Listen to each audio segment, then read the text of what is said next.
अस्सलाम वालेकुम नाजरीन, मैं हूं साबिर अब्बासी और आप देख रहे हैं हमदर्द अगर उम्र टीवी। 90 साल है तो सबसे पहले 190 चलते हैं उसका इस नॉर्मल है। वीडियो की उम्र जानिब। के मुताबिक उनका हो सकता है ब्लड प्रेशर जो है वो नॉर्मल हो, लेकिन हम उसको हाई कह के दवाइयां खा रहे हैं और खिलाई चले जा रहे हैं धड़ाधड़। ये हमारे गुर्दे को फेल करती हैं। जो ब्लड प्रेशर है इसकी जो हम मापते हैं कि ये कितना होना चाहिए, किसका कितना होना चाहिए, मैं आपको एक फार्मूला देता हूं कि वो उम्र जमा 100 है, कि आपकी उम्र जितनी है उसमें 100 जमा कर लें।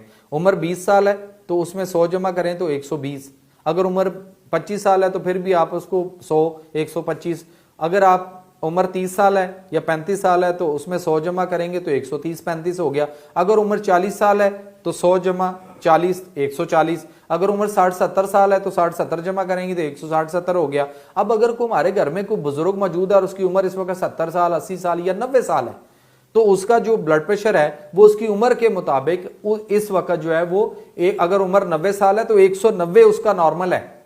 लेकिन 120 80 या 130 90 को सामने रखते हुए हम वो उन लोगों को जिनकी उम्रें अब आगे ज्यादा चली गई हुई हैं, वो उम्र के मुताबिक उनका हो सकता है ब्लड प्रेशर जो है वो नॉर्मल हो, लेकिन हम उसको हाई कह के दवाइयां खा रहे हैं और खिलाई चले जा रहे हैं धड़ाधड़। तो ये जो दवाइयां हैं ये हमारे डायरेक्टली, इनडायरेक्ट भी और डायरेक्ट भी हमारे गुर्दे को फेल करती हैं।